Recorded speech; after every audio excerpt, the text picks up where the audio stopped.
அப்புறம் முக்கியமாக சேகர் பாபு அவரோட ப்ரெஸ் மீட்டை பார்க்கும்போது அது ரொம்ப அபத்தமாக இருக்குது. அவ்வளோ அரகண்டாக அவர் பேசுகிறார். எடுத்த உடனேயுமே பத்திரிகையாளர் அவர்கிட்ட கேட்குறாரு, இந்த மாதிரி மீட்டிங் எப்படி போச்சு, என்ன மீட்டிங் அப்படின்றாரு.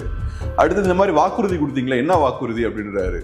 ஸோ நீங்கள் ஒரு அமைச்சர், பத்திரிகையாளர்கள் உங்கள்கிட்ட கேள்வி கேட்குறாங்க, நிதானமாக அவங்ககிட்ட பேசுறது கூட உங்களுக்கு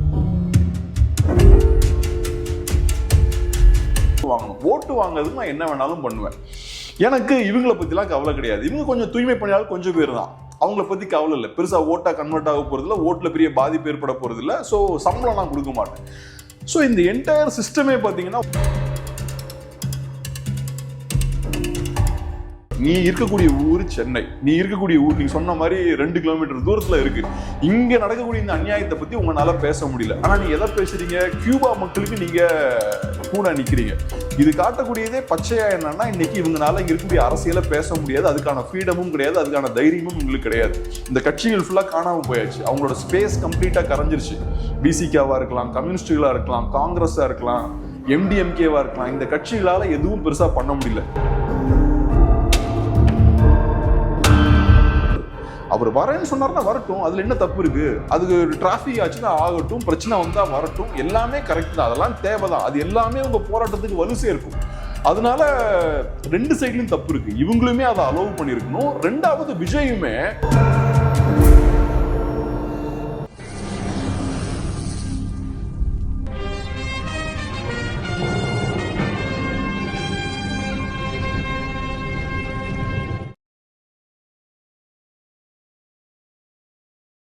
வணக்கம். வணக்கம். எல்லோருக்கும் எல்லாம் அப்படிங்கிறது தான் திராவிட மாடல்னு திமுக அரசு சொல்லுது. ஆனால் விளிம்புநிலை மக்களுக்கான ஆட்சின்னு சொல்கிற இந்த திமுகவோட ஆட்சி காலத்தில் தூய்மை பணியாளர்கள் இப்போ வரைக்கும் தீர்வு இல்லாமல் போராடி கொண்டிருக்காங்க. இன்னொரு பக்கம் கவினோட சாதி ஆணவ கொலை, அந்த ஆணவ கொலையில் உடம்ப வாங்க மாட்டோம்னு சொல்லிட்டு 4 நாட்கள் அவங்க பெற்றோர் போராட வேண்டிய நிலைக்கு தள்ளப்படுறாங்க. ஆணவ கொலைக்கு தனிச்சட்டம் அதே போல் அரசு இயற்ற மறுக்குது. அப்புறம் கடந்த காலத்தில் இந்த சாம்சங் தொழிலாளர் பிரச்சனையில் சங்கம் அமைக்க திமுக அரசு அனுமதி தராமல் நெருக்கடி கொடுத்தாங்க. இப்படி அவங்க மேடையில் பேசுறது ஒன்று, ஆனால் செயல்படுறது வேற ஒன்றுமா இருக்கு. தூய்மை பணியாளர்களோட அந்த போராட்டத்தை பொறுத்தளவு நீங்க சொன்னது போல 10 நாட்கள், ஏறக்குறைய 10 நாட்களா நடந்துட்டு இருக்கு. அந்த இஷ்யூவை பார்க்கும்போது நிறைய ஆங்கிள்ஸ்ல இருந்து அதை நம்ம அணுக வேண்டிய தேவை இருக்கு. ஒரு சைட்ல பார்க்கும்போது அவங்களோட ஒர்க்கை பெர்மனன்ட் ஆக்கணும், சம்பளம் கம்மி ஆகிடும், ப்ரைவேட்டைசேஷன், இதெல்லாம் பேசுகிறோம். பட் அதை தாண்டி பார்த்தோம்னா ஒரு அரசு அப்படின்ற இன்ஸ்டிடியூஷன் மிகவும் ஒடுக்கப்பட்ட மக்களோட நிற்கணும். அதுக்கு தான் அரசு அப்படின்ற அந்த இன்ஸ்டிடியூஷனே இருக்குது. அதுதான் அந்த அரசோட கேரக்டர் என்ன, இந்த அரசோட குணம் என்ன அப்படின்றத காட்டுறதே அதுதான். நம்ம சொசைட்டியில் ரொம்ப ஒடுக்கப்பட்ட மக்கள்னா அவங்க தான். பட் அவங்க கிட்ட இவங்களோட வீரத்தை, பலத்தெல்லாம் காட்டுறாங்க, வளைஞ்சு போக மாட்டேங்கிறாங்க, அவங்களுக்கு எதிராக செயல்படுறாங்க. ஸோ இதுவே காட்டக்கூடிய விஷயம் என்னன்னா, இந்த கவர்மெண்ட் அப்படின்ற இந்த இன்ஸ்டிடியூஷன் யாருக்கு எதிராக நிற்கிறாங்க அப்படின்றத கிளியரா காட்டுது. 2வது இந்த இஷ்யூ பார்த்தோம்னா ஒரு 10 நாளா போயிட்டு இருக்கு இந்த போராட்டம். இதை மீடியால கவர் பண்ண மாட்டேங்கிறாங்க. இதுவும் ரொம்ப ஆச்சரியமா இருக்கு. மெயின் ஸ்ட்ரீம் மீடியா கவர் பண்ண மாட்டேங்கிறாங்க. விஜய் ஒரு மாதிரி போராட்டக்காரர்களை சந்திக்கிறாரு, சீமான் அவர்கள் வராரு, ஏகப்பட்ட ஆக்டிவிஸ்டுகள் வராங்க, நிறைய சினிமா பிரபலங்க வராங்க. 10 நாளா அவங்க நடத்திட்டு இருக்காங்க. பட் பார்த்தோம்னா மீடியால கவரேஜ் இல்லை. பிரைம் டைம்ல இப்பவும் ஓபிஎஸ் இஷ்யூவை பேசிட்டு இருக்காங்க, இபிஎஸ் இஷ்யூவை பேசிட்டு இருக்காங்க. இந்த மாதிரியான தேவையில்லாத பொலிட்டிக்கல் டிஸ்கஷன்ஸ் தான் போயிட்டு இருக்கு. இதே இது பார்த்தோம்னா பெரிய சோசியல் ஜஸ்டிஸ் அது இதுன்னு பேசிட்டு இருந்தவங்க கூட இதை பேச மாட்டேங்கிறாங்க. நான் சில யூடியூபர்ஸ்லாம் பார்க்குறேன், ஒரு ட்வீட் கூட போடல இந்த இஷ்யூவை டச் பண்ணி. ஒரு ட்வீட், ஒரு சின்ன வீடியோ எதுவுமே இல்லை. ஒடுக்கப்பட்ட மக்கள் இவ்வளோ கஷ்டப்பட்டு போராடிட்டு இருக்காங்க, அவங்கள சப்போர்ட் பண்ணி எதுவுமே பேச மாட்டேங்கிறாங்க. அப்புறம் பிரியா அவர்கள் டீல் பண்ற விதம், பிரியா அவர்கள் பேசும்போது அவங்களோட இம்மெச்சூரிட்டி அப்படியே பச்சையா தெரியுது. மேயரா இருக்காங்க, ரொம்ப சின்ன வயசுல மேயர் ஆக்கப்பட்டிருக்காங்க. இந்த இஷ்யூவை ரொம்ப இம்மெச்சூர்டா அவங்க ஹேண்டில் பண்றாங்க. அதை பேசும்போது முதல்வர் அவர்கள் உங்களோட டீ குடிச்சாங்க, உங்களோட சாப்பிட்டாங்க, இந்த மாதிரி பேசுறாங்க. இது என்ன பேச்சுன்னே நமக்கு புரியல. ஸோ இவ்வளவு மோசமா அதை ஹேண்டில் பண்றாங்க. முதல்வர் அவங்களோட டீ குடிக்கிறதால அவங்களோட வாழ்வாதார பிரச்சனைகள்லாம் தீர போறது கிடையாது, அவங்களோட சம்பளம் உயர போறது கிடையாது, அவங்களோட குழந்தைங்களுக்கு அதை வச்சு ஸ்கூல் ஃபீலாம் கட்ட முடியாது. இந்த மாதிரியான ஒரு பேச்சு அவங்க டீச்சர் ஸ்ட்ரைக் பண்ணும்போது சொல்ல மாட்டாங்க. பட் இந்த இடத்துல ஏன் ஸ்பெசிஃபிக்கா முதல்வர் கூட வந்து டீ குடிச்சாங்க, சாப்பிட்டாங்க அப்படின்ற விஷயத்த பேசுறாங்க. ஸோ என்ன மாதிரியான அரசியல் நீங்க பண்றீங்க? நம்ம பொலிட்டிஷியன்ஸ் பார்த்தோம்னா இந்த எலெக்ஷன் டைம்ல கேம்பெயின் பண்ணும்போது ஒடுக்கப்பட்ட மக்கள் வாழக்கூடிய பகுதிக்கு போனா தண்ணி வாங்கி குடிப்பாங்க, அவங்க வீட்டுல போய் சாப்பிடுவாங்க, ஒரு சிக்னலை கொடுப்பாங்க, நாங்க வந்து உங்களை அப்படி பார்க்கல அப்படின்ற மாதிரி. இது அந்த மாதிரியான ஒரு விஷயமா இருக்கு. சொசைட்டி இன்னைக்கு எங்கேயோ போயாச்சு, இன்னும் இந்த மாதிரி நீங்க பேசிட்டு இருக்கீங்க. ஸோ இந்த இஷ்யூ எடுக்கும்போது ஏகப்பட்ட ஆங்கிள் இருந்து நம்ம கவர் பண்ண வேண்டியது இருக்கு. அப்புறம் முக்கியமா சேகர் பாபு அவரோட பிரஸ் மீட்டை பார்க்கும்போது அது ரொம்ப அபத்தமா இருக்கு. அவ்வளோ அரகண்டா அவர் பேசுறாரு. எடுத்த உடனேயுமே பத்திரிகையாளர் அவர்கிட்ட கேட்கிறாரு, இந்த மாதிரி மீட்டிங் எப்படி போச்சு, என்ன மீட்டிங் அப்படின்றாரு. அடுத்து இந்த மாதிரி வாக்குறுதி கொடுத்தீங்களா, என்ன வாக்குறுதி அப்படின்றாரு. 2021 முதலமைச்சர் எதிர்கட்சிய தலைவர் இருக்கும்போது கொடுத்த வாக்குறுதி கொடுக்கல. நீங்க எந்த பிரஸ் அப்படிலாம் பத்திரிகையால் தான் நான் சந்திக்கிறேன், உங்களை சந்திக்கல. பத்திரிகையால் தான் சந்திக்கிறேன், உங்களை சந்திக்கல. பத்திரிகையால் தான் பத்திரிகையால் தான் சந்திக்கிறேன், உங்களை சந்திக்கல. அவங்க கேட்கட்டும்.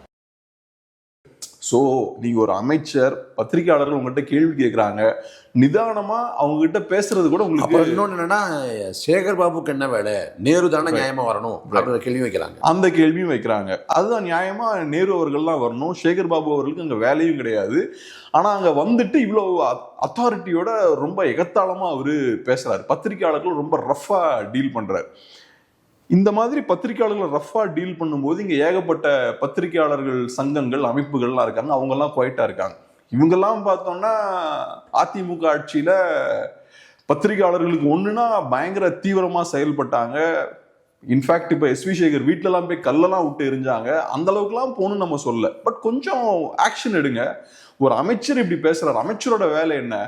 கவர்மெண்டோட ஸ்டாண்டை நிதானமா எக்ஸ்பிளைன் பண்ணும், பத்திரிகையாளர்கள் அதை மக்கள்கிட்ட எடுத்துட்டு போகணும். மக்கள் பாக்குறாங்கன்றத பத்திலாம் எந்த கவலையும் இல்லாம மீடியா முன்னாடி, கேமரா முன்னாடி அக்ரெசிவா டீல் பண்றாரு. நீளம்னா நீளம், பத்திரிகையாளர் இல்லைன்ற மாதிரி, பத்திரிகையே இல்லைன்ற மாதிரி பேசுறாரு. ஸோ மக்கள் பாக்குறாங்கன்ற எந்த கூச்சமுமே இல்லை. ஸோ இந்த இஷ்யூல பார்த்தோம்னா ஏகப்பட்ட ஆங்கிள் இருக்கு. மீடியாவோட செயல்பாடு, கவர்மெண்ட் மினிஸ்டரோட செயல்பாடு, அப்புறம் மற்ற கட்சிகளும் பாருங்க. இதுல வந்து கடந்த காலங்களில் இது போல ஏதாவது பிழை, ஒரு தவறு, ஒரு குற்றம் நிகழ்றப்பெல்லாம் அதிகாரிகள் பண்றாங்க. அதிகாரிகள் வளர்ச்சியா இருக்காங்க, RSS அங்கே பூந்துடுச்சு, அதனால தான் அதிகாரிகள் பண்றாங்க அப்படின்னு தப்பிச்சுக்கிட்டு இருந்தாங்க. ஆனால் இதை பட்டவர்த்தமாக தெரியுது. 10 நாளாக அவங்க போராடுறாங்க. 10 நாளாக போராடியும் அரசு செவிசாய்க்காம இருக்குது. ஒரு பக்கம் பாஜக தனியார் மயத்தை ஊக்குவிக்குது, அம்பானி அதானிக்காக நாட்டை ஆள்றாங்க அப்படின்னு சொல்ற திமுக, இல்லை தனியார் மயத்தை கொண்டு வரதான் முதன்மையான பிரச்சனையே. கரெக்ட். அப்போ இது அப்படியே பிள்ளையா இருக்கு. இதுல மேயர் அவர்கள் பேசும்போது அரசியல் உள்நோக்கம் இருக்கும் அப்படின்ற ஆங்கிள் இருந்தும் பேசுறாங்க. அவங்களோட சம்பளத்தை நீங்க சொன்ன மாதிரி குறைக்கிறாங்க. ஏற்கனவே ரொம்ப கம்மியான சம்பளம் வாங்கிட்டு இருக்காங்க, 22-23,000 ரூபாய் சம்பளம் வாங்கிட்டு இருக்காங்க. அதுல இன்னொரு 4-5,000 ரூபாய் குறைச்சிங்கன்னா அவங்க எங்க போவாங்க? அவங்க பார்க்குற வேலை கஷ்டமான வேலை, நிறைய ஹெல்த் இஷ்யூஸ் வரக்கூடிய வேலை, அதுல இவ்வளவு ரிஸ்க் எடுத்து இந்த விஷயங்கள் பண்ணும்போது இருக்கக்கூடிய சம்பளத்தையும் நீங்க கம்மி பண்றீங்க. அதை எதிர்த்து கேட்டா அரசியல் உள்நோக்கம் இருக்கும் அப்படின்ற மாதிரியும் நீங்க பேசுறீங்க. இதுலதான் இப்ப நீங்க சொன்ன போல இவங்களோட ப்ரையாரிட்டியை பாருங்க. உள்ளதுலயே ஒடுக்கப்பட்ட மக்களை இவங்க டார்கெட் பண்றாங்க. உங்களால உங்களுக்கு வேலை பார்க்கக்கூடிய ஊழியர்களுக்கே சம்பளம் கொடுக்க துப்பு இல்லை. நீங்க மாசம் 1000 ரூபாய் பெண்களுக்கு உரிமை தொகை கொடுக்குறீங்க, ஏகப்பட்ட இலவசங்கள், ஏகப்பட்ட ஃப்ரீ இந்த மாதிரி விஷயங்கள் பண்றீங்க, எலெக்ஷனை ஃபோக்கஸ் பண்ணி பண்றீங்க. டீச்சர்ஸுக்கு சம்பளம் கொடுக்க முடியல, டீச்சர்ஸை பெர்மனன்ட் ஆக்க முடியல, ஏகப்பட்ட வேகன்சி ஸ்கூல்ஸ்ல இருக்கு, அதெல்லாம் உங்களால ஃபில் பண்ண முடியல. உள்ளதுலேயே ஒடுக்கப்பட்ட மக்கள், அவங்களுக்கு ப்ராப்பரா சேலரி கொடுக்க முடியல. இதெல்லாம் பண்ண முடியாத உங்களுக்கு 1000 ரூபாய் உரிமை தொகை. அப்ப உங்க ப்ரையாரிட்டி என்னவா இருக்கு? உங்க ப்ரையாரிட்டி ஓட்டு. நான் போய் எலெக்ஷனுக்கு முன்னாடி ஓட்டு வாங்கணும், ஓட்டு வாங்குறதுக்கு நான் என்ன வேணாலும் பண்ணுவேன்.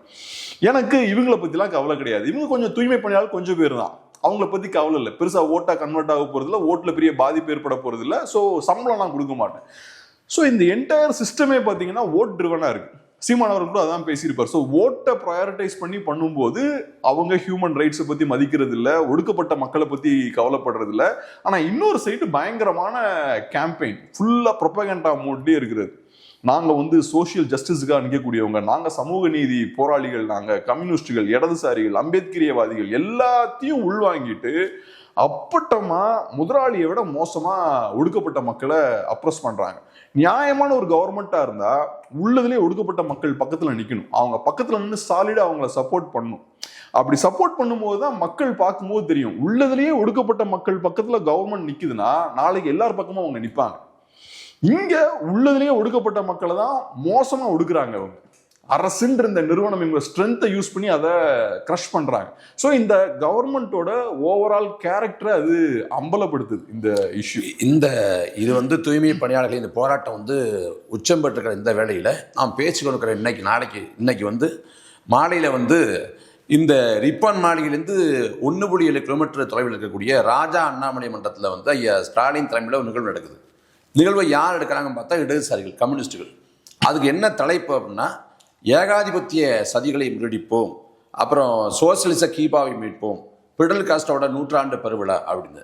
ஒரு பக்கம் அடித்தட்டு உழைக்கும் மக்கள் வந்து உரிமை கோரி தனியார் மயத்துக்காக போராடுறாங்க.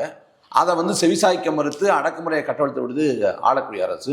இன்னொரு பக்கம் அந்த ஆட்சியோட முதன்மையான தலைவராக இருக்கக்கூடிய ஸ்டாலினை வச்சுக்கிட்டு கம்யூனிஸ்டுகள் வந்து அங்கே நிகழ்வு எடுப்பாங்கன்னா, இங்கே உட்கார்ந்துருக்க ஆட்களை பார்த்தா எல்லாமே கம்யூனிஸ்டுகளோட தொழிற்சங்கத்தை சார்ந்தவங்களும் இருக்கிறாங்க. அந்த பக்கம் வந்து கம்யூனிஸ்ட் கட்சி வந்து முதலமைச்சர் ஸ்டாலின் தலைமையில் ஏகாதிபத்திய சதியை முறியடிப்போம், அப்புறம் வந்து சோசியலிச கீபா மீட்போம்னு ஒரு நிகழ்வு எடுக்கிறாங்க. இது எவ்வளவு பெரிய நகைப்புறனா இருக்கு. இந்த சிக்கல் பார்த்தீங்கன்னா கம்யூனிஸ்டுகளுக்கு மட்டும் கிடையாது, திமுக ஆதரவுடைய எல்லாருக்குமே இருக்கு. யூடியூப் சேனல்ஸ் எடுத்துக்கோங்களேன், மோஸ்ட்லி அவங்க இப்போ பேசக்கூடிய கண்டென்ட் பாருங்க, அவங்க திமுக ஆதரவு யூடியூப் சேனல்ஸ்லாம் போய் பார்த்தோம்னா மோஸ்ட்லி அவங்க நேஷனல் நியூஸ் தான் இன்னைக்கு பேசுறாங்க, ஸ்டேட் நியூஸை பேச மாட்டாங்க. அப்படியே அவங்க ஸ்டேட் நியூஸை பேசினாங்கன்னா எலெக்ஷன்ல ஜெயிக்க போறது யாரு, தேர்தல் போட்டியில முதல்வர் ஸ்டாலின் முந்தி போறாரா, இபிஎஸ் முந்தி போறாரா, இந்த தடவை கூட்டணி பாத்தீங்கன்னா ஸ்டாலினுக்கு பலமா இருக்கு, அந்த மாதிரி தான் அவங்க பேசுவாங்களே தவிர இஷ்யூஸை பேச மாட்டாங்க. இந்த லாஸ்ட் 4 இயர்ஸ் பார்த்தோம்னா திமுக ஆதரவு ஊடகங்கள் இங்க இருக்கக்கூடிய இஷ்யூஸை டச் பண்ணல. அவங்க டச் பண்றது ஃபுல்லா மோஸ்ட்லி நேஷனல் இஷ்யூஸா இருக்கும். ரெண்டாவது அப்பப்ப பாலஸ்டைன் போவாங்க, அப்பப்ப ட்ரம்ப் மோடி இந்த மாதிரி போவாங்க, இந்த இஷ்யூஸா டச் பண்ணுவாங்க. லோக்கல் இஷ்யூ டச் பண்றதே கிடையாது. இதே சிக்கல் தான் நம்ம தோழர்கள் பார்த்தோம்னா பாலஸ்டைன்ல நடக்கக்கூடிய ஒடுக்குமுறைக்கு எதிராக பேசுவாங்க. நீங்க சொன்ன மாதிரி இப்ப கியூபா சந்திக்கக்கூடிய அந்த ஒடுக்குமுறைகள்லாம் இருக்குல்ல, அமெரிக்க ஏகாதிபத்தியம் அது இதுன்னு ஏகப்பட்ட பேசுவாங்க. இங்க நடக்கக்கூடிய திமுக ஆட்சியில் நடக்கக்கூடிய ஒடுக்குமுறைகளை பத்தி பேசுறதுக்கு கஷ்டம். நீ இருக்கக்கூடிய ஊர் சென்னை, நீ இருக்கக்கூடிய ஊர் நீங்க சொன்ன மாதிரி 2 கிலோமீட்டர் தூரத்துல இருக்கு. இங்க நடக்கக்கூடிய இந்த அநியாயத்தை பத்தி உங்களால பேச முடியல. ஆனா நீங்க எதை பேசுறீங்க, கியூபா மக்களுக்கு நீங்க கூட நிக்கிறீங்க. இது காட்டக்கூடியதே பச்சையா என்னன்னா, இன்னைக்கு இவங்களால இங்க இருக்கக்கூடிய அரசியலை பேச முடியாது, அதுக்கான ஃப்ரீடமும் கிடையாது, அதுக்கான தைரியமும் உங்களுக்கு கிடையாது. இந்த கட்சிகள் ஃபுல்லா காணாம போயாச்சு, அவங்களோட ஸ்பேஸ் கம்ப்ளீட்டா கரைஞ்சிருச்சு. பிசிகாவா இருக்கலாம், கம்யூனிஸ்டுகளா இருக்கலாம், காங்கிரஸா இருக்கலாம், எம்டிஎம்கேவா இருக்கலாம், இந்த கட்சிகளால எதுவும் பெருசா பண்ண முடியல. இப்ப நான் சொன்ன இந்த கட்சிகளுக்கெல்லாம் ஒவ்வொரு காலகட்டத்திலையும் குறிப்பிட்ட சில அரசியல் இருந்தது.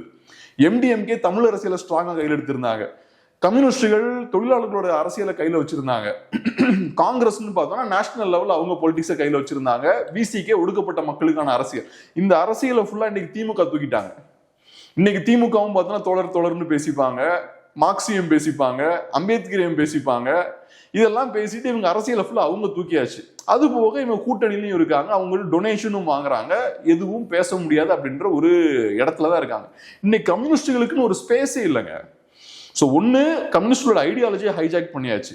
ரெண்டாவது கம்யூனிஸ்டுகளுக்கு யூனிக்கான ஒரு பாயிண்ட் என்ன, நாங்கள் நேர்மையானவர்கள், நாங்கள் கரப்ட் கிடையாது, மற்றவங்கெல்லாம் கரப்ட் அப்படின்ற பாயிண்ட் இருந்தது. அதையும் உடைச்சிட்டாங்க இன்னைக்கு திமுக. டொனேஷன் வாங்கினாங்கன்ற டேட்டாலாம் வெளில வரும்போது அதுவும் உடஞ்சு போச்சு. ஸோ இப்போ கம்யூனிஸ்டுகள் மற்ற கட்சிகள் மாதிரி தான், அவங்களுக்கு எந்த டிஃபரன்ஸுமே கிடையாது. ஒரு காலத்தில் வந்து ஒரு ஊரில் வந்து ஒரு அநியாயத்தை எடுத்து ஒருத்தர் பேசுறாருன்னா நீ கம்யூனிஸ்டான்னு காலம் உண்டு. ஆனால் இன்னைக்கு அப்படி எதுவுமே இல்லாமல் இருக்குது. இப்போ நான்லாம் காலேஜ் படிக்கும்போது கூட அப்படிதாங்க. 2010 அந்த டைம்லலாம் பார்த்தீங்கன்னா போராட்டம்னாலே கம்யூனிஸ்டுகள் தான் எடுப்பாங்க. கம்யூனிஸ்டுகளாக இருக்கலாம், தீக்காவாக இருக்கலாம், பெரியாரி அமைப்புகளாக இருக்கலாம், இவங்க தான் வருவாங்க. மோஸ்ட்லி அவங்களுக்கு நல்லா அண்டர்ஸ்டாண்டிங் இருக்கும்.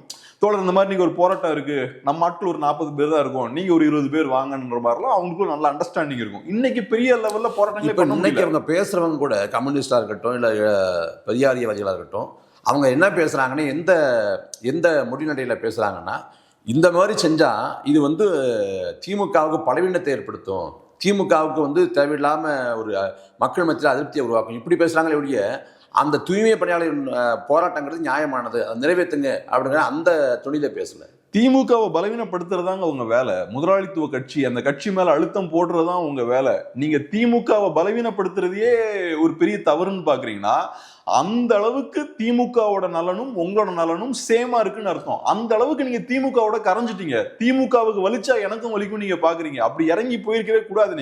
நீங்க ஒரு கம்யூனிஸ்ட் பார்ட்டி, ஒரு முதலாளித்துவ கட்சி மேல நீங்க அழுத்தம் தான் போடணும். உங்களோட டார்கெட்டே முதலாளித்துவ கட்சி தான், முதலாளித்துவத்தை தான் நீங்க வீழ்த்தணும். அது திமுகவும் இருக்கலாம், காங்கிரஸா இருக்கலாம், பாஜகவா இருக்கலாம். இன்னைக்கு இங்க பாருங்க, திமுக அடிச்சா இவங்களுக்கு வலிக்குது. இப்போ ஒரு காலத்துல நீங்க ரைட்டு திமுகவை அட்டாக் பண்ணல, இன்னைக்கு அதை தாண்டி திமுக அடிச்சா எனக்கு வலிக்குது, நான் ஒன்னு அட்டாக் பண்ணுவேன் அப்படின்ற இடத்துக்கு வந்துட்டாங்க. இந்த கம்யூனிஸ்டுகள் பார்த்தோம்னா இண்டிபெண்டன்ட் பத்திரிகையாளர்கள் பதில் சொல்றாங்க தமிழ்நாட்டுல. எனக்கு தெரிஞ்ச ஒரு பத்திரிகையாளர்களுக்கு உட்கார்ந்து பதில் சொல்லிட்டு இருக்காங்க. நீங்க வந்து இந்த பாசிசம் குறித்தான வரையறையை சொன்னப்ப உங்களுக்கு எதிராக கடுமையா எதிர்வினையாட்டினாங்க, நமக்கு எதிராக, மற்ற பத்திரிகையாளர்களுக்கு எதிராக. நான் இது எதுக்கு சொல்றேன்னா, நம்ம எல்லாம் தனி நபர்கள், நம்ம ஒண்ணுமே கிடையாது, நம்ம இஷ்யூ கிடையாது, நம்ம பிரச்சனை கிடையாது, நம்ம தனி நபர்கள்.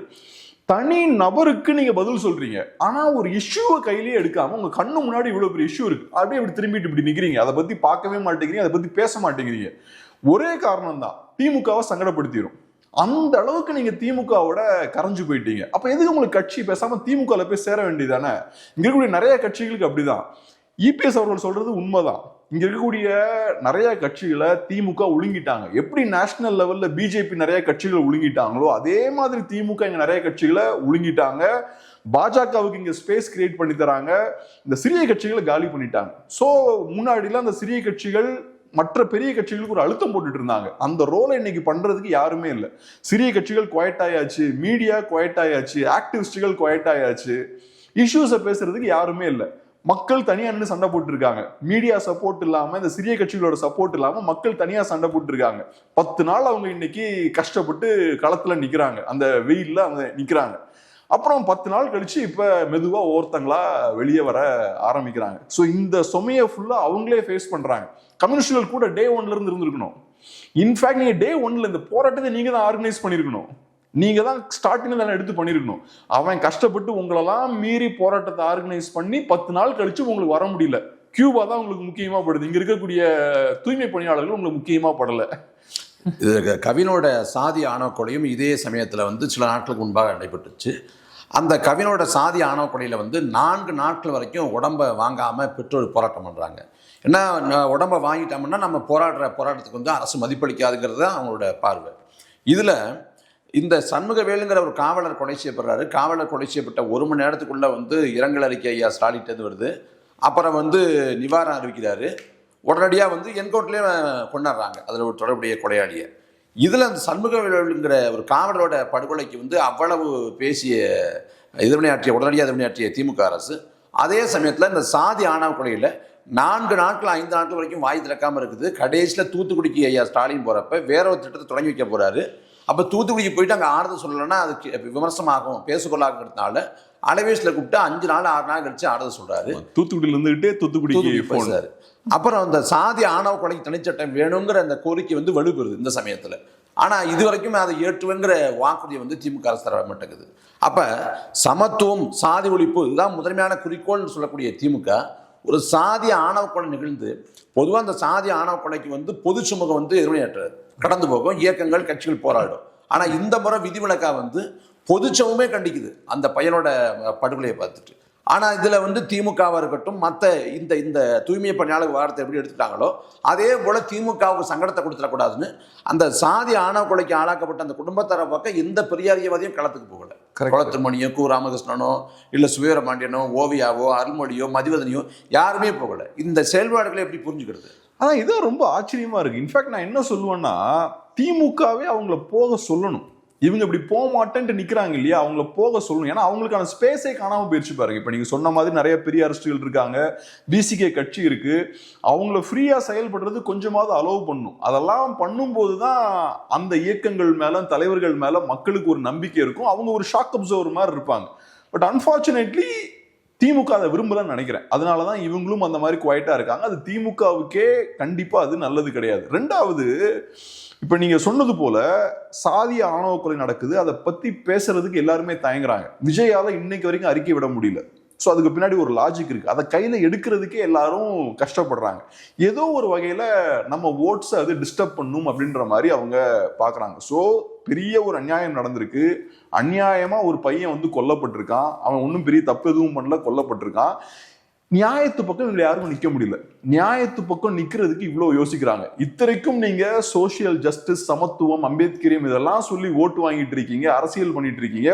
உங்களால இந்த ஒடுக்கப்பட்ட பாதிக்கப்பட்ட பையனோட நிக்க முடியல. அந்த அளவுக்கு நம்ம தமிழ்நாடு இன்னைக்கு மோசமான ஒரு சிச்சுவேஷன்ல இருக்கு. ஸோ நீங்க இங்க ஆதிக்க மனப்பான்மை கொண்ட மக்களை எந்த வகையிலையும் நம்ம டிஸ்டர்ப் பண்ணிடக்கூடாது, அவங்க மனசு நோகிற மாதிரி எதுவும் பண்ணிடக்கூடாது அப்படின்றதுல கவனமா இருக்கீங்க. ஸோ அம்பேத்கரியம், மார்க்சியம்லாம் சும்மா வெறும் பேச்சு தான், உங்களுக்கும் அதுக்கும் எந்த சம்மந்தமும் கிடையாது. நான் எப்படி பாக்குறேன்னா, இவங்க பார்ட் ஆஃப் த ப்ராப்ளம்னு பாக்குறேங்க. பிரச்சனையே இவங்களாலதான் ஸ்டார்ட் ஆகுதுன்னு நான் பாக்குறேன். இப்ப நிறைய நேரங்கள்ல திமுக, திராவிட கட்சிகள்லாம் 60 இயர்ஸ் ஆட்சி பண்ணிட்டாங்க. ஆட்சி பண்ணியும் இந்த மாதிரியான மோசமான விஷயங்கள்லாம் வருது. ஸோ இன்னும் நம்ம நிறைய போராட வேண்டியிருக்கு, சொசைட்டில இன்னும் நிறைய திருத்த வேண்டியிருக்குலாம் பேசிட்டு இருக்காங்க. பிரச்சனையே இவங்க தான்றதான் என்னோட பாயிண்ட். ஸோ இந்த மாதிரியான விஷயங்களை அவங்க விரும்புறாங்க, இந்த மாதிரி சொசைட்டி போல்ரைஸ் ஆகிறத விரும்புறாங்க. அதனாலதான் இவங்களால இன்னைக்கு பாதிக்கப்பட்ட மக்கள் பக்கத்துல நிக்க முடியல. அது நடக்கும்போது குவைட்டா இருக்காங்க அவங்க. அதிமுக ஆட்சி காலத்தில் பத்திரிகையாளர்கள் வந்து நீங்கள் சொன்னது போலவே கடுமையாக எதிர்வினையாற்றுறாங்க, எல்லாத்துக்கும் கண்ணன் தெரிவித்தாங்க. ஒரு ஊடகங்கிறது ஒரு பொறுப்புள்ள எதிர்கட்சி போல செயல்படணும் அப்படின்னு சொல்லுவாங்க. அந்த மாதிரி இயங்கினாங்க. ஆனால் திமுக ஆட்சி காலத்தில் ஊடகங்கள் வந்து இந்த சிக்கல்களை வந்து நீங்கள் சொன்னது போல் வடநாட்டு சிக்கலை, இப்போ பீகாரில் வந்து அங்கே வாக்குரிமை பறிக்கப்படுதா அதை பேசுகிறாங்க. இந்த தமிழ்நாட்டு சிக்கல்களை வந்து பேசாமல் இப்போது வரைக்கும் கடந்து போகிறாங்க. இந்த கோதி மீடியா அப்படிங்கிற விமர்சனம் வந்து பாஜக மீது உண்டு. அதே போல் தமிழ்நாட்டில் உள்ள ஊடகங்களும் தனித்த பத்திரிகையாளர்கள் இருக்கக்கூடியவங்களும் பேசாமல் கடந்து போடுறது எப்படி புரிஞ்சுக்கிறது? என்னை பொறுத்தளவுல மீடியாவுக்கு எது நல்லதுன்னு நான் சொல்லுவேன்னா, ஒன்னுலோ 2 கட்சியும் நீங்க ஸ்ட்ராங்கா விமர்சிக்கணும். 2 ஆட்சி நடக்கும் போதும் ஸ்ட்ராங்கா விமர்சிக்கணும். திமுகவா இருந்தாலும் சரி, அதிமுகவா இருந்தாலும் சரி, எந்த டைம்ல நாங்க விமர்சிக்கணும்னு விமர்சிக்கணும். இல்லைன்னா 2 டைமும் அமைதியா இருக்கணும். இந்த நடுவுல திமுக ஆட்சி பண்ணும்போது நாங்க ஆக்டிவா இருப்போம், திமுக எதிர்கட்சியா இருக்கும்போது ஆக்டிவா இருப்போம், திமுக ஆட்சி பண்ணும்போது குவைட்டா இருப்போம்ன்றது இருக்குல்ல, இதுதான் ரொம்ப ஆபத்து. ஒன்னுலோ 2 காலகட்டத்திலயும் நீங்க அக்ரெசிவா இருக்கணும், இல்லைன்னா 2 காலகட்டத்திலயும் அமைதியா இருக்கணும். இப்போ சிங்கப்பூர் மாதிரி நாடுலலாம் பெரிய மீடியா ஸ்ட்ரென்த்லாம் கிடையாது, எப்பவுமே குவைட்டா தான் இருப்பாங்க, அப்படி இருந்துக்கணும். ஆனா நம்ம மீடியா பண்றது ரொம்ப ரொம்ப ஆபத்தான ஒரு விஷயம். குறிப்பா அதிமுக ஆட்சி காலத்துல ரொம்ப அக்ரெசிவா இருக்கிறது, திமுக ஆட்சி காலத்துல ரொம்ப குவைட்டா இருக்குது. இது காட்டக்கூடிய விஷயம் என்னன்னா, பச்சையா இவங்க ஒரு குரூப்போட அசோசியேட் ஆயிருக்காங்க அப்படின்ற விஷயத்த காட்டுது.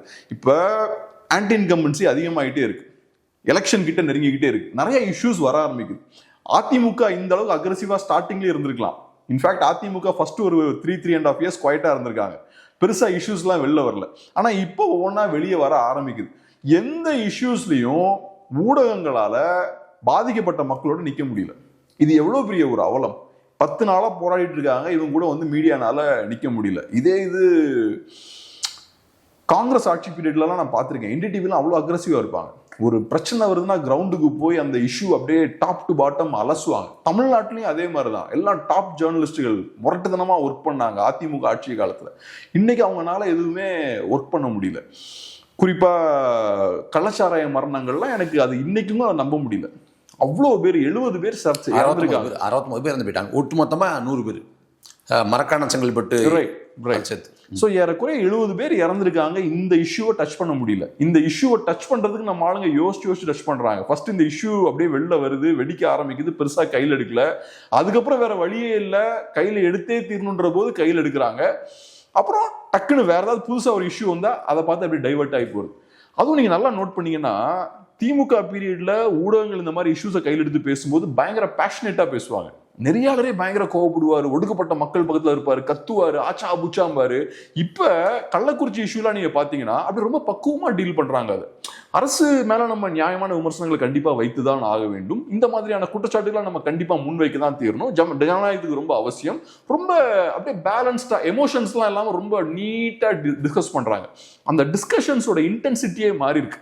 இப்படிப்பட்ட ஒரு இஷ்யூ மட்டும் அதிமுக பீரியட் நடந்திருந்தா அந்த எலக்ட்ரிக்கா இருக்குங்க, டிஸ்கஷன்ஸை பார்க்கும்போது எலக்ட்ரிக்கா இருக்கும். ஸோ இப்போ அது ஃபுல்லா அப்படியே மாறிடுச்சு. இதெல்லாம் பார்க்கும்போது நமக்கு ரொம்ப ஆச்சரியமா இருக்கு. திமுக தன்னோட சுயநலத்துக்காக ஏகப்பட்ட இன்ஸ்டிடியூஷன்ஸை தமிழ்நாட்டில் காலி பண்ணிருச்சு. ஊடகங்கள்ன்ற இன்ஸ்டிடியூஷன், அந்த ஸ்தாபனத்தை அடிச்சு காலி பண்ணியாச்சு. சிறிய சிறிய கட்சிகளை காலி பண்ணியாச்சு, ஆக்டிவிஸ்டுகளை காலி பண்ணியாச்சு. சொசைட்டியில் இருக்கக்கூடிய எல்லா செக்ஸ் அண்ட் பேலன்ஸையும் திமுக காலி பண்ணிட்டாங்க. இது பெரிய ஒரு ஆபத்து ஜனநாயகத்துக்கு. இந்த சமயத்தில் வந்து திமுக மீதான விமர்சனங்கள் வந்து கூர்மையாக இருக்கக்கூடிய இதே வேளையில் இப்போ புதிதாக வந்திருக்கக்கூடிய தாவேகா மீதான விமர்சனம், நீங்கள் கூட கடந்த பேட்டியில் சொல்லியிருந்தீங்க, தேர்தலுக்குன்னு 10 மாதம் இருக்குது, இப்போவே விஜய் வீட்டை விட்டு வெளில வர தயங்குறாருன்னா இவர் வந்து அதிகாரத்துக்கு வந்தால் என்ன மாதிரி இருப்பார், இல்லை தேர்தல் முடிஞ்சால் என்ன மாதிரி நிலைப்பாடு எடுப்பார் அப்படின்னு கேட்டிருந்தீங்க. அதே போல் வந்து இந்த கவினோட சாதி ஆனாக்குள்ள இங்கே சொன்னது போலவே விஜய் வாய் திறக்கலை. ஆதவர்ஜனா வந்து ஒரு அறிக்கை கொடுத்தாரு, அது போதுமானதாக இல்லை, விஜய் வாய் திறக்கணும் அப்படிங்கிறப்ப எடப்பாடி பழனிசாமி கூட ஒரு நாள் ராத்திரி 10:30 மணிக்கு ஊடகங்கள் கவனிக்காத ஒரு பொழுதுல ஒரு அறிக்கையை விட்டுட்டார். ஆனால் இந்த விஜயை பொறுத்த வரைக்கும் அந்த கவினோட சாதி ஆணவ கொலைக்கு வாயே திறக்கலை. இப்போ இந்த தூய்மை பணியாளரோட போராட்டம் வந்து 8 நாள் 9 நாள் கடந்த பிறகு எல்லாரும் பேசலை அப்படிங்கிற விமர்சனம் ஆன வேளையில் அந்த சம்மந்தப்பட்ட தூய்மை பணியாளர்களை வந்து பனையூருக்கு கூப்பிட்டு சந்தித்து அதுக்கு பிறகு அறிக்கை வருகிறார். இந்த களத்துக்கு போய் மக்களை பார்க்கணும் அப்படிங்கிறதா இயல்பான அரசாக இருக்க முடியும். அவரே சொல்கிறார், அண்ணாவோட கூற்றா வந்து மக்களிடம் செல் அப்படிங்கிறத சொல்கிறார். ஆனால் நிஜத்தில் பார்க்குறப்ப தூய்மை பணியாளர்களை வந்து நான் என் அலுவலகத்துக்கு கூப்பிட்டு பார்ப்பேன், கேட்டால் நான் போனால் போக்குவரத்து நெரிசலாகிடும் அப்படிங்கிற இந்த அரசியலை எப்படி புரிஞ்சுக்கிறது? முதல்ல இது ரொம்ப தவறான ஒரு முன்னுதாரணம். இப்போ நான் அங்கே போகிறதுக்கு ரெடியாக தான் இருந்தேன், பட் அந்த ஆர்கனைசர்ஸை பொறுத்தளவில் நீங்கள் வர வேண்டாம் அப்படின்ற மாதிரி அவங்க சொல்லிட்டாங்க. ஸோ நான் போகலை, ஒரு அறிக்கையை மட்டும் வெளியிடுறேன்றது தான் அவங்களோட லாஜிக். இது ரொம்ப ரொம்ப தப்பான ஒரு அப்ரோச்சுன்னு நினைக்கிறேன். ஏன் போக்குவரத்து நெரிசல் வந்தால் என்ன, அந்த ஏரியா சம்பிச்சா என்ன ஆகட்டும், என்ன தப்பு? அதுதானே போராட்டத்துக்கான நோக்கமே, அதுதானாங்க. நாளைக்கே நீங்க ஒரு புரட்சி பண்றீங்க, பெரிய சமூக மாற்றத்தை ஏற்படுத்துறீங்க, போக்குவரத்து நெரிசல்லாம் ஏற்படாம எந்த பிரச்சனையுமே வராம ஒரு பெரிய புரட்சி பண்ணிடுவீங்களா? பெரிய மாற்றத்தை ஜல்லிக்கட்டு போராட்டம் நடந்தது, உங்களுக்கு போக்குவரத்து நெரிசல் ஏற்பட்டது, பீச்சுக்கு யாரும் போக முடியல, வாக்கிங் போக முடியல, யாராவது குற்றம் சொன்னாங்களா? யாராவது பிளேம் பண்ணாங்களா? யாரும் பண்ண மாட்டாங்க. ஏதாவது மக்கள் போராட்டம், மக்களோட ஆதரவு அந்த போராட்டத்தில் இருந்தது. ஸோ அப்படிதான் இருக்கணும். மக்கள் போராட்டம்னா கண்டிப்பா ரோடெல்லாம் பிளாக் ஆகும். அப்படி ஆகும்போது அந்த நியூஸ் மக்களுக்கு போய் சேரும். இந்த மக்களே வீட்டில் உட்காந்து போராடி இருக்கலாம்ல, எதுக்காக ரிப்பன் பில்டிங் முன்னாடி வந்து வெயிலில் உட்காந்து அவங்க போராடுறாங்க? 10 நாள் அப்படி போராடும் போது தான் இன்னைக்கு அவங்க இன்ஸ்பயர் பண்றாங்க எல்லாரையும். மற்றவங்களும் சரி போய் கலந்துக்கிறாங்க, எல்லாரும் சப்போர்ட் பண்றாங்க, மீடியா பேசுறாங்க. நீங்களும் அங்க போயிருந்தீங்கன்னா இன்னும் நிறைய மக்களை நீங்க இன்ஸ்பயர் பண்ணிருப்பீங்க, இன்னும் நிறைய மக்கள் உள்ள வந்திருப்பாங்க. ஸோ போராட்டம் அப்படின்ற கான்செப்டே இவர் மட்டுப்படுத்துறாரு. இவர் அதை புரிஞ்சுக்க முடியல இவருக்கு. இல்லை, அதாவது அந்த கத்தி திரைப்படத்துல தண்ணீர் குழாய்க்குள்ள உட்காந்துக்கிட்டு 2 நாள் 3 நாள் வரைக்கும் தண்ணியை சென்னை கொடுக்காம ஸ்தம்பிச்சு போகிற அளவுக்கு ஒரு போராட்டம் செய்கிற மாதிரி இந்த படத்தில் காட்சி அமைப்பு இருக்கும். நிஜத்தில் பார்க்குறப்ப நான் போனால் போக்குவரத்து நெரிசல் ஆகிடுங்கிறது. ஒருவேளை ராத்திரி 10 மணிக்கு மேலே போனால் ஒரு போக்குவரத்து நெரிசலும் வரப்படுறதில்லை. அப்போ இதை காரணமாக காட்டுறாங்கன்னா, கடந்த காலத்தில் வந்து மதுரையில் ரோட் ஷோ பண்ணப்போ சாலையில் தான் ரோட் ஷோலாம் பண்ணுறாரு. அப்போ சாலை நெரிசல் ஏற்படத்தான் செய்யும். இப்போ வரக்கூடிய மாநாடு வந்து நெடுஞ்சாலை ஓரமாக தான் மாநாடு போடுறாங்க. அப்போ போக்குவரத்து நெரிசல் வரத்தான் செய்யும்.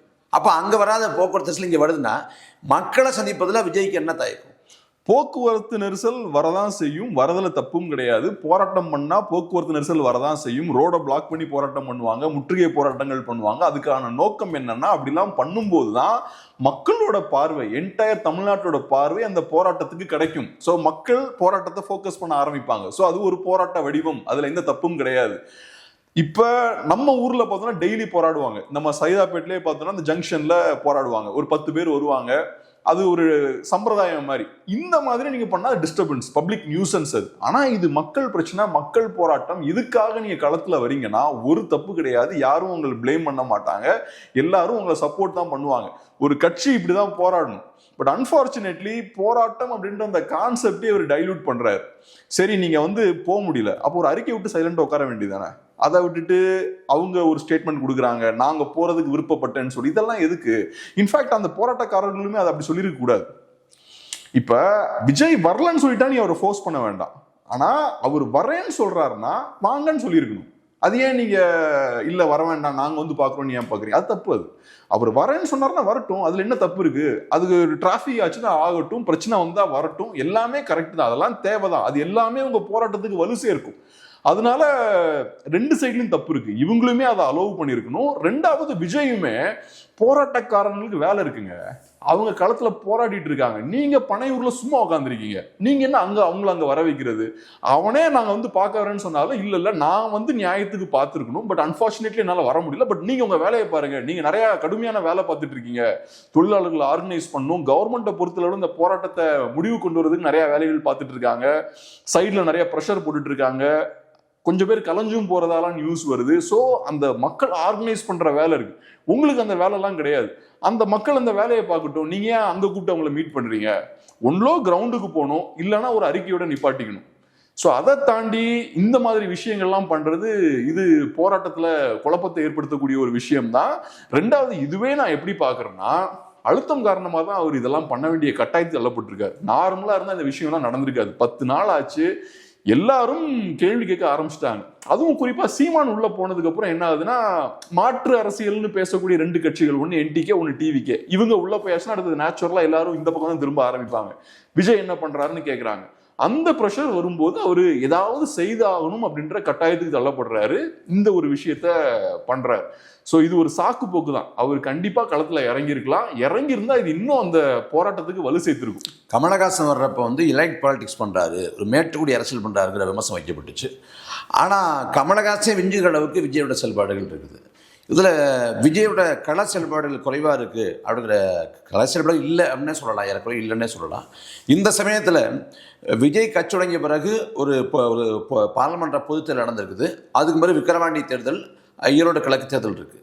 இதில் விக்கிரவாண்டியும் ஈரோடு கிழக்கு எடுத்துக்கிட்டோம்னா விஜயோட வாக்காளர் எங்கே போனாங்க? விஜய்க்கு கொள்ள வேண்டிய வாக்கள் வந்து நோட்டாவுக்கு போட்டாங்களான்னா அப்படி எதுவும் இல்லை. அதே போல் அந்த வாக்காளர்கள் தேர்தலை புறக்கணிச்சாங்களான்னா அப்படி இல்லை. விஜய்க்கான வாக்கு விழுக்காடே அங்கே என்னங்கிற கேள்வி வருது ஒரு கட்சி ஆரம்பித்த பிறகு. ஆனால் விஜய்க்கு வந்து இவ்வளவு விழுக்காடு வாக்கு இருக்குது, அவ்வளோ விழுக்காடு வாக்கு இருக்கிறத எப்படி புரிஞ்சுக்கிறது? அதை கருத்துருவாக்கம் அப்படின்னு புரிஞ்சுக்கிறதா, இல்லை பத்திரிகையாளர்கள் வந்து அவ்வாறு விருப்பப்படுறாங்க அப்படின்னு புரிஞ்சுக்கிறதா? இது மட்டமான கேவலமான ஒரு அரசியல். ஒரு அரசியல் கட்சி பேசு பொருளா இருக்கணும்னு நினைச்சா அரசியல் செயல்பாடுகள் மூலமா அந்த அரசியல் கட்சி ஒரு பேசு பொருளா இருக்கலாம். ஆனா இன்னைக்கு டிவிகேவோட ஸ்ட்ராட்டஜி என்னவா இருக்குன்னா, ஏகப்பட்ட ஸ்ட்ராட்டஜிஸ்டுகள் இருக்காங்க டிவிகேல, நிறைய பணம் இருக்குன்னு அர்த்தம். அப்ப இந்த ஸ்ட்ராட்டஜிஸ்டுகள்லாம் அவங்களோட வேலை என்ன? இந்த மாதிரியான நியூஸை ஜென்ரேட் பண்ணிட்டு இருக்கதான் அவங்க வேலை. அரசியல் செயல்பாடுன்றது ஒன்றும் கிடையாது. தலைவர் சும்மா ஒரு பாட்டுக்கு அவர் வேற வேலைகள் பார்த்துட்டு இருக்காரு. கட்சிக்கு பெரிய ஸ்ட்ரக்சர் இல்லை, பெரிய அரசியல் செயல்பாடு இல்லை. ஆனால் நியூஸை ஜென்ரேட் பண்ணிக்கிட்டே இருக்காங்க. விஜய் கட்சி வந்தா 20% ஓட்ஸ் இருக்கும், இந்த கருத்து கணிப்பு அப்படி சொல்லுது, அந்த கருத்து கணிப்பு என்ன சொல்லுதுன்னா 15% இருக்குன்னுது. இந்த பத்திரிகையாளர் பாருங்க, இவரு சொல்றாரு இந்த மாதிரி. ஸோ சில பத்திரிகையாளர்கள், சில இன்ஃப்ளூயன்சர்ஸ், அப்புறம் சில கருத்து கணிப்புகள், இதெல்லாம் வச்சு வண்டியை ஓட்டிட்டு இருக்காங்க. இது ஃபுல்லா நம்மளோட டைம் வேஸ்ட். இப்ப விஜயோட ஓட் பர்சன்டேஜ் என்னன்றதை கண்டுபிடிக்கணும்னா ஒன்றும் இல்லை, ஒரு வருஷம் வெயிட் பண்ணா அவரோட ஓட் பர்சன்டேஜ் என்னன்னு கண்டுபிடிச்சிடலாம். அதுக்கு உட்காந்து 24 மணி நேரமா நம்ம டிஸ்கஸ் பண்ணிட்டு இருக்க வேண்டிய தேவை கிடையாது. அன்பார்ச்சுனேட்லி நம்ம அதை பண்ணி மக்களோட டைமை வேஸ்ட் பண்ணிட்டு இருக்கோம். நம்ம செய்ய வேண்டிய வேலை என்னன்னா, என்னென்ன இஷ்யூஸ் இருக்குன்றதை நம்ம பட்டியலிடணும். இந்த இஷ்யூஸ்லாம் இருக்கு, இவ்வளவு பிரச்சனைகள் நம்ம தமிழ்நாட்டில் இருக்கு, இந்த இஷ்யூஸை பொறுத்தளவுல எந்த கட்சிகள் இந்த இஷ்யூஸ் எல்லாம் டீல் பண்றாங்க அப்படின்றதான் நம்மளோட வேலையா இருக்கும். ஊடகங்களோட வேலையும் அதுதான். அதை செஞ்சோம்னா டிவிக்கே என்ன பண்ணிட்டு இருக்குன்றது அம்பலமாயிரும். டிவிக்கே ஒன்றும் பண்ணல. தமிழ்நாட்டில் 1000 பிரச்சனை இருக்கு. இந்த பிரச்சனைகளை சரி செய்யறதுக்காக டிவிக்கு என்ன பண்ணிருக்குன்னா ஒன்றும் பண்ணல. டிவிக்கே உட்காந்து வேடிக்கை தான் பார்த்துட்டு இருக்கு. அதை தான் ஊடகங்கள் பண்ணும். அதை விட்டுக்கிட்டு டிவிகேவுக்கு 20% ஓட்டா 30% ஓட்டா, என்னை பொறுத்தளவுல டிவிகேவுக்கு நிஜமாவே 20% ஓட்டு இருக்குன்னா அது சாபக்கேடு, இருக்கக்கூடாது. அதுக்கு எதிராக நம்ம பேசணும். ஊடகங்கள் அதுக்கு எதிராக பேசணும். அரசியல் செயல்பாடே இல்லாத, தத்துவம், கோட்பாடு, கொள்கை எதுவுமே இல்லாத சும்மா உட்காந்துட்டு இருக்க ஒரு கட்சிக்கு 20% ஓட்டு இருக்குன்னா தமிழ்நாடு அழிஞ்சிட்டு இருக்குன்னு அர்த்தம். அதை நீங்க சரி பண்ணணும். அதை சரி பண்றதான் நம்ம வேலை. கருத்து பெருக்கணும். நன்றி.